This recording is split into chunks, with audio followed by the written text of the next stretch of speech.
Are your customer acquisition costs too high? Lifetime values too low? Are you uncertain if your communication strategies are helping or hurting the efficiency and effectiveness of your marketing efforts? Welcome to the Continuous Revenue Marketing Podcast, where the most influential marketers in the world share their insights and lessons on the critical topics they and their chief executives must address daily. How to drive consistent business growth by delivering more revenues through profitable acquisition and customer lifetime value maximization strategies. What you will hear by listening to this podcast are the strategies and tactics our marketing experts use to achieve their critical missions. Hi, I'm Russell KERN, CEO and founder of KERN, an Omnicom agency, and I'm joined with my co-host and producer, Elliot Dennis. And today I'm excited to start this podcast by introducing our special guest, Curt Kaneshiro, who is our SVP of strategy and comes to us with many years of expertise in the area of consumer behavior, consumer insights, and basic overall marketing strategy. Curt, can you tell our audience a little bit about your background and how you came to this very important role? Sure. I have over 30 years of experience, and I actually started in financial services marketing, where that was my start into really understanding consumers and CRM. And I fell in love with it, understanding how consumers react to marketing communications, what they need, how to address their needs, how to get the best interactions out of consumers. And that's where I continued on, and am here now at KERN for over 6 years about. Fantastic. Well, it's nice to have you. I know, Curt, you bring such insights to our client. Let's jump into some questions that we have for you about the future of marketing in 2022. It's been an interesting year. I know, Elliot, you have a few lined up. Let me turn it over to you. Yeah, thanks, Russell. Thanks, Curt, for joining us today. This is definitely one of my more favorite times of the year when it comes to reading content with the reset and all the resolutions and best practices and trends and forecasts. And I'm just a big picture thinker, I know, as well as Curt, and just love this time of year for thinking about the year ahead and how to kind of hit the ground running hard here in January. So excited to have Curt as our first guest of the year to talk about essentially 22 trends. So first question for you, Curt, is, what are 3 to 4 trends you think you'd like to highlight that will continue to impact customer experience and just overall consumer trust? As we know, consumer trust is a very hot topic item the last few years, continuing into 2022.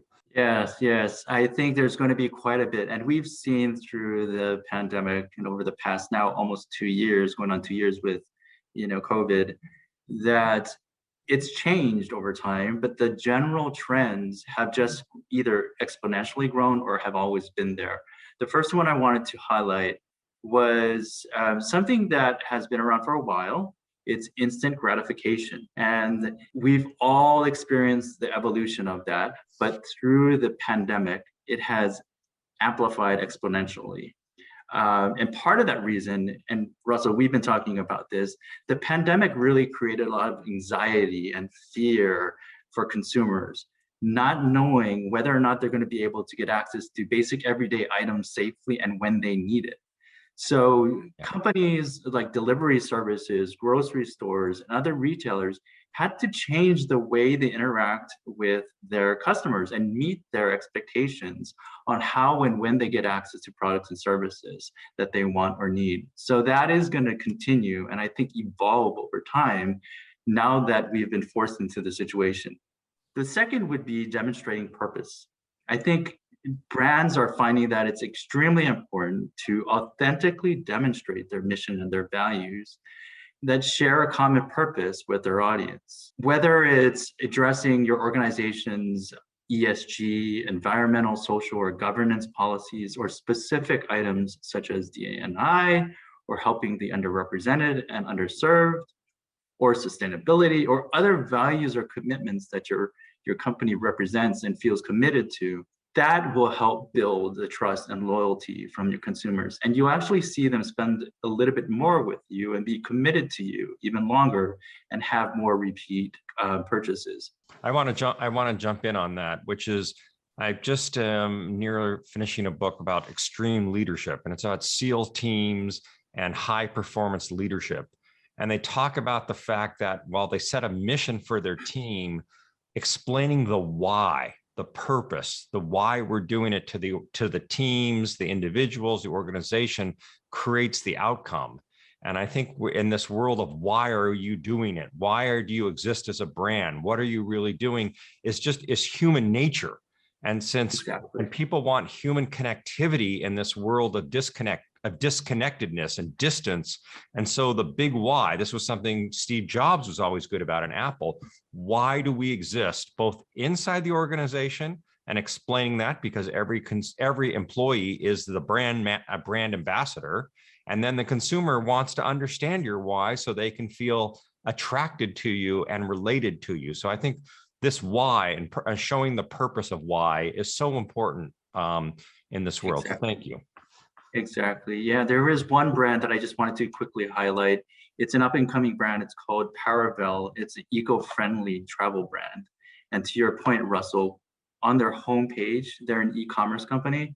On their homepage, the very first thing that you see is calling all explorers, sustainability without compromise. It's right in your face. They're voicing their values. They're voicing what they stand for, and they know their audience and what they want and what they demand. So that is definitely going to be something that continues on, I think, in 2022. The next would be bridging the gap between the digital and physical experience. Brands like REI and Apple have all seen success in their physical brick and mortar stores where people can touch and feel and experience their products and get an idea of what it's like to own an Apple iPhone, or what are these accessories that I can buy that makes my travel experience even better. That said, during the pandemic, they had to shift. And digital first companies like Warby Parker, who really changed the way you look at getting access to prescription glasses, really also had to change. They needed to figure out, okay, I am going to now offer these items online. Yes, I will be able to give it to them, but how do we enhance the opportunities for those that are not necessarily as comfortable in that environment? They have brick and mortar store locations where you can actually go down, set up a very safe appointment, physical experiences, try your glasses on, speak with their salespeople, and interact with them on a physical basis. And yet you also can get it delivered at home and check on your delivery and see where it is and track that whole experience online. So they were able to connect the digital and physical experiences. And that also is important from a marketing communication standpoint. Knowing where people want to be where and how and when they want to be communicated to is going to be really important. So whether it's that physical communication, in-person communication in your brick and mortar or on the phone, or online through your website or emails or text messages, it's something that you're going to have to be able to really understand and bridge the gaps between those various experiences and interactions with your organization. Curt, you bring up an interesting point, which is on one hand, the consumer wants instant gratification, which is why retail is there. I get to go in, shop it, and pick it up and take it home. But on the other hand is now I get to go in, touch it, and get it customized. And then even if I have to wait a day or two, what I get is maybe even more than what I used to get instantly. Exactly. I think there's a company, Untucked, that does that. So the purpose of retail and its back office stocking of inventory is changing its impact. So there's this balance between instant gratification and amazing output, amazing delivery. Exactly. Yeah, and Curt, I couldn't agree with you more on Warby Parker. No shameless plug here. We don't work with them. I'm just a huge brand fan and a loyal customer. So you've touched on a couple key things of brands that we feel need to prioritize to exceed customer expectations in 2022. And a lot of our episodes, Russell and I have talked about how we redefined CRM as continuous revenue marketing. And so you started touching that a little bit on the omni-channel experiences. So can you share, how will effective CRM practices help define brand success in 2022? Sure. And one of your previous podcasts, Russell, you mentioned, that we need to find ways of interacting with consumers, how, when, and where they want to be connected to. And you also said it's not an easy task, and I agree. That's it's correct. Extremely difficult. But that is a key factor. And the closer you can get to that, the better, even if you have to take small steps along the way to be able to develop that, that platform where you can find those right opportunities is going to be key in 2022.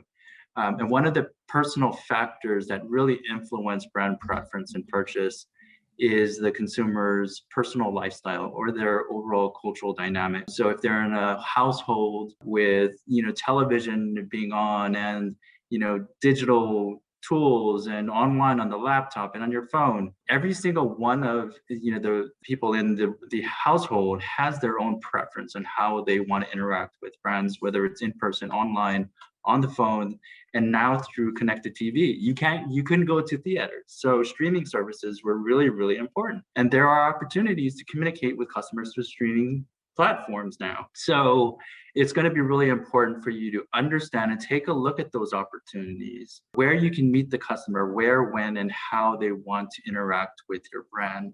And the first step would be start with a general customer journey map. If you have that, great. That's a great start. Next, take a look at all of the various different channels and opportunities where you could potentially interact with the consumer. And are there gaps? Yes, it's not going to be a linear journey from acquisition all the way to potentially having to win them back. But at the very least, you've already gone through that exercise of understanding those opportunities and how will you communicate with those customers at those moments. Great, thanks for that, Curt. I know we've talked a lot in the past too about calling the kind of new consumer for the post-bullshit consumer, as we like to call them, as you can't BS them these days. They don't want to be sold to. They really have, as you touched on, the infinite power of the internet at their fingertips. And so it's really about relevancy and driving relevant content in the right moments that matter to them. And part of the promise of new MarTech out there is to finally deliver on the promise of the right person at the right time with the right message on the right channel. So what do you feel are the keys to connecting with the post-bullshit consumer in 2022? Those consumers who they want value from brands, but don't want to have to wade through inauthentic or generic brand messaging to gain that value. Yeah, that's a great question. It all starts from being very transparent about your organization and the products and what you have to offer to the consumer. That, along with personalized communications, consumers are smart enough to know that you are starting to collect data on them. If I made a purchase with you, you know what I bought. I expect you to know what I bought. And anytime you communicate with me, any information that I'm able to share with you that I know you're sharing with you should help with that relationship. The other thing that they're looking for, as I had mentioned earlier about instant gratification and delivery services, is transparency. So clearly level setting the overall expectations and what they could potentially experience with your brand. It's going to be something that's key to success in developing that trust with your consumers. The next piece of that is trying to understand what are some of the pains and fears that they go through, and how will your product or your brand deliver upon them, and what will they gain from your product and service.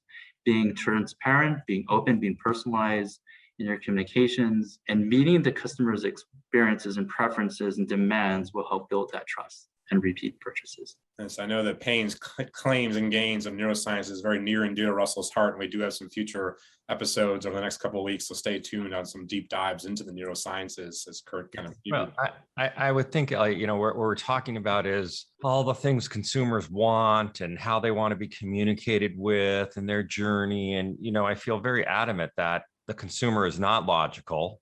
They don't go on a journey. They're irrational. They come from a place of emotion, even though they say they're rational. And I think it's easy for the marketer to get caught up in rational argument versus emotional aspect and to think things are logical, that the purchase journey is this, they do step A and then step B and then step C and step D. No, they're all over the place.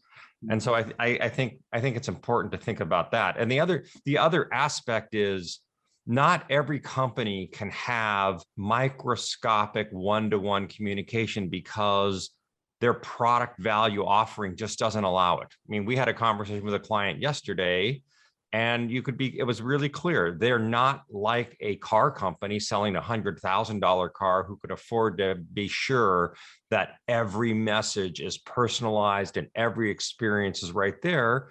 When you're selling a $80, $100, $200 product, you have to kind of be on the journey, but you can't be spending the same amount because your acquisition cost and your lifetime value is not the same. And so there is this financial aspect and trade-off, micro relevancy of what the consumer wants and authenticity against as close as you can, given the financials of your business. Couldn't agree with you more. No. Yeah, Elliot, and back to to you. kind of summarize the last question I had for you today, Curt, as we discussed, love these kind of forward-thinking New Year's type posts talking about trends for the year. So what are 2 to 3 actionable strategies you feel that you would recommend for CMOs and other decision makers as they enter 2022? Yeah, I think, and I'm going to go back to just a general step that you should take. In a previous podcast with Shiona McDougall, she offered up a really, really helpful tool for CMOs, which is the Marketing IQ self-assessment tool, because that will level set where and how you approach the future going forward. But the strategies that I'm about to share with you are generally enough where each and every one of you could take action upon. It just depends on how you score with your Marketing IQ assessment and where you'll begin and how far you'll be able to take it based on your current organization and your current situation. The first would be really getting to know your customer and your prospects. And I'm not just talking about it from a standpoint of developing personas, which is still very, very important, but truly taking a walk in their shoes. We've been exposed to and understand the concept around customer centricity. We understand the benefits of mining the data, but also we should incorporate research information. We should incorporate reviews that you get online. We should take into consideration, sentiment, brand sentiment, all of that information. If we can continue to develop what our core audience is like, or what are the audiences that we want to attract, that will help us going forward in the future in 2022. And as Shiona had mentioned, there's going to be factors, obviously, whether or not we can leverage certain technologies or we need to invest in certain technologies.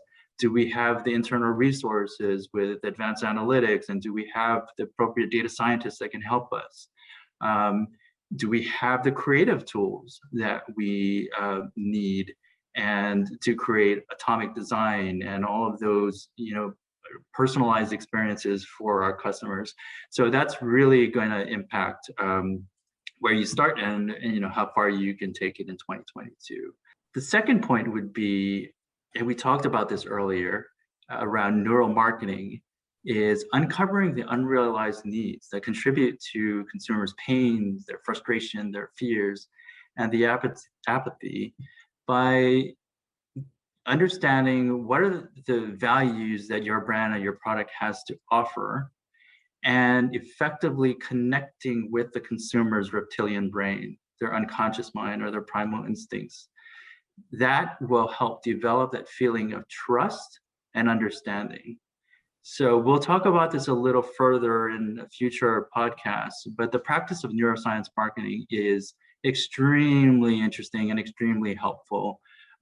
It isn't easy, similar to understanding when, where, and how consumers want to interact with you and developing those those communication channels, but it is definitely going to help develop those strong relationships that are authentic, real, and the customers will develop that trust with your brand. Curt, I'm going to jump in. We have a tool called Q within our Omnicom Precision Marketing group. What does that tool do to help marketers either understand insights or understand trends? And how does it apply to at least these first 2 topics you just mentioned? Yes, so we have a tool, access to a tool called Q, as Russell had mentioned, and it aggregates millions and millions of sources of information that's available online, that's able to predict and provide you with trends that are current as well as in the future. And it also gives you a general idea of what those individual trends, by putting them into either megatrends or micro trends, which they call elements of culture. And for the very first two, recommendations that I had on, before, you'd be able to tap into Q, get more insights around what is currently happening with the consumer, what are they thinking, what are they experiencing, as well as taking advantage of that AI technology that's available in Q to understand what will happen or potentially happen in the upcoming future, so you can be ready to respond. I think it's great. What I like that, and I'll let you finish up, is that it helps a marketer have a chance to know where the puck's going to be going. And so they can, be a step ahead, but because they're able to sort of have a little crystal ball into the future, short and long term. All right, let you wrap up. Thank you. Great. Yeah. So, and then the very last thing is the most difficult, is speaking to them how, where, and when. So I think that's going to be the most important, resource for you, or strategy going forward, is concentrating on that and optimizing how you communicate with your consumers, and developing that ideal brand engagement and interaction opportunities. And there's tools that you can do right now is analyze the response data that you have with your campaigns and figure out ways to optimize your communications and what's working and what's not. Other tools, if you don't already have, could be creating a preference center, tapping into advanced analytics, and developing media mix modeling. And the most important would be creating a strategic roadmap for yourself and for your company in 2022, and using that as a platform for you to continually work towards your goals in 2022. So Elliot, maybe you could wrap up, which is it's worthwhile for anybody listening to request the OPMG or the KERN version of our personalized marketing blueprint document, because building the strategy plan, as we saw yesterday in one of our workshops, it really does help the marketer sort out the confusion of the multiple choices they have. So maybe you could just talk about how someone can get a hold of that blueprint from us, and then we'll bring to close. Yeah, great point. And thank you also, Curt, for mentioning the marketing IQ from one of our previous episodes. I will put links to that in the description of our episode, and you could go to kernagency.com/insights to download the PDF. No email or anything needed. Okay, so you can get the blueprint and get the insights. And let me just say, on behalf of Elliot, Curt, and myself, we thank you for listening today. Please make sure to subscribe so you don't miss any future episodes. And until next time, I'm Russell Kern. The Continuous Revenue Marketer has been brought to you by KERN, an Omnicom precision marketing agency that helps Fortune 500 companies increase revenue from customer acquisition to loyalty through personalization at speed and scale. For more information, please visit kernagency.com.